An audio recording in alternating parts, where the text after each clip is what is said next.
Hello everybody and welcome to another board game discussion video. Today's video is all about learning and evolution of my knowledge and desires as a board gamer. Now before I get started, if you haven't done so already, please take a look at all my various social media pages as well as my Patreon page. On all of those, you'll be able to interact with myself and my channel in all sorts of really cool ways. Getting right into today's video, it's a little bit of a list and a little bit of a discussion. So I have been gaming in hobby gaming for almost a decade and a half now.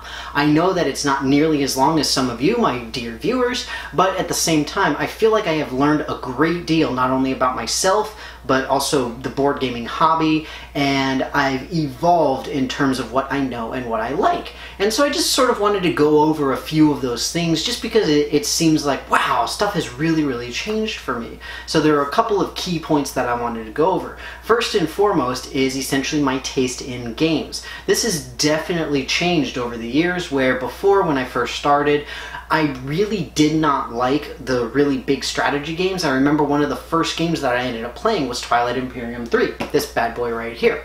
And I didn't hate it, but at the same time, I couldn't wait until it was over. And now, I can't wait to play more Twilight Imperium, but the problem is I have nobody with whom to play, so it's kind of frustrating. And then there are things like specific mechanics, for example, worker placement. I always used to hate worker placement games. They were always way too complicated. I couldn't understand what was going on. I couldn't wrap my head around how I could possibly win, but now I've really warmed up to them, and I like them a lot more, primarily because of the replayability.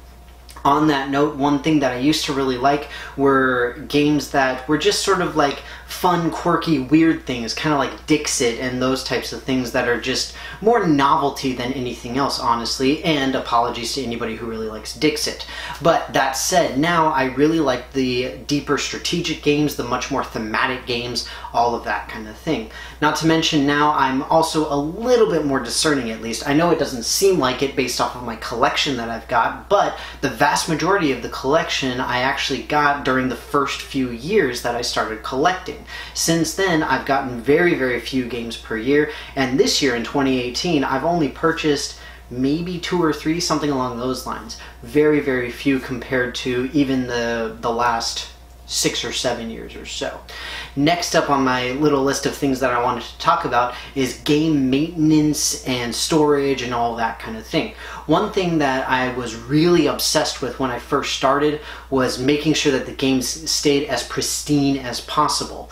But the thing is, I didn't have the budget to do it in the really correct way. So what ended up happening is something like what I have with my copy of Twilight Struggle. And I'll give you guys a little demo for it here, or at least I'll show some of it, some of what I can. So inside of here, we've got all of the cards, okay? Or at least most of the cards. In this case, the, what is this? The mid-war. Now, here's the problem. When I first got this game, I was so excited. I was super happy to have it. And so what did I do? I sleeved every single card in this game. I did this for Dominion. I did this for Twilight Struggle. I did it for pretty much every deck builder that I initially got, Thunderstone and a few others. I also did it for Cash and Guns, which I'll show you in just a little bit. The problem is, after you sleeve these, especially with these terrible sleeves that I had at the time, you can barely shuffle these cards. It's tremendously frustrating to do. And now, the way that I figure it, I'm like, well, if I'm going to play a game enough that I literally wear out the cards to the point that I can't play it anymore, then I think I've gotten my money's worth. I think about it in comparison to something like a video game. And I'm like, okay, you know, I play through the single player campaign, I have a good time with it, and then maybe I get a little bit of replayability out of it. But in this case, you get so much replayability that you literally wear down the components. That is a special kind of replayability that you really do not see with pretty much anything else. And then the other one that I wanted to show you here is my copy of Cash and Guns. So I've got the first edition of Cash and Guns here, and in this case, the cards are even worse, right? I actually use the same sleeves, but one thing you can notice, I'll get closer to the camera here, is that the cards actually really don't fit the sleeves, or vice versa. The sleeves don't fit the cards. And so it becomes really awkward to handle these and really frustrating whenever you're playing the game. The same thing happened when I sleeved all of my Dominion cards. because the problem is that I use the regular American size when what I needed was like the little tiny baby European ones. So that means that there's maybe about like a 1/4 inch extra space on each card, and it becomes really frustrating, and it's a thing that's really easy to like just sort of fidget around with, and it gets really annoying type of thing. The other thing that I wanted to talk about very briefly is the overall game quality. Now, one thing that I mentioned before is that I've become a lot more discerning in terms of my purchases.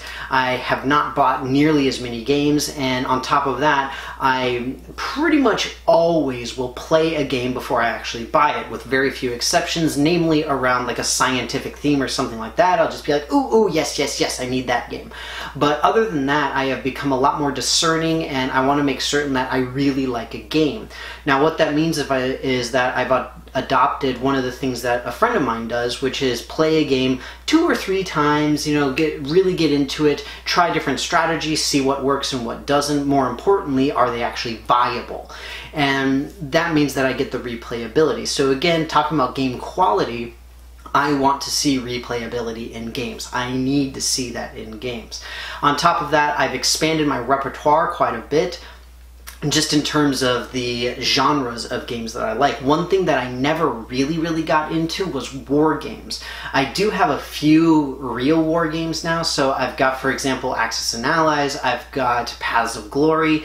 Now, I know a lot of people would say Axis and Allies, at least, is not really a war game, which is fine, but I do have Paths of Glory. I've got Ukraine 45, 47, it should be somewhere around here somewhere. But I do have real war games now, and that's a really big step that I was able to take, and I was really proud of myself because war games always completely boggled my mind. Even though I don't play them too often, I'm really glad to have at least a handful that I'm able to play. But that said, those are the main things I wanted to talk about. Like I said, partially a list, mostly a discussion for you guys. I hope that you enjoyed it. Again, I've been playing the hobby games for about 15 years now, a little bit under 15 years. So I've learned a great deal about the hobby itself, myself, how I approach it, how I approach games, how I approach not sleeving anything anymore, and just sort of the ridiculousness of how everything was before, because I would just buy every single thing that I saw that seemed vaguely interesting. And I'm really happy to say that I'm much better at it right now. But that said, you guys know I love to hear from you. What are your experiences with the board gaming hobby? How have you evolved over the years or months or however long it's been that you've been playing? Please let me know any and all of your thoughts in the comments below, because you guys know I love to hear all of them. That said, thank you so much for watching. I hope you enjoyed this video, and I will see you next time.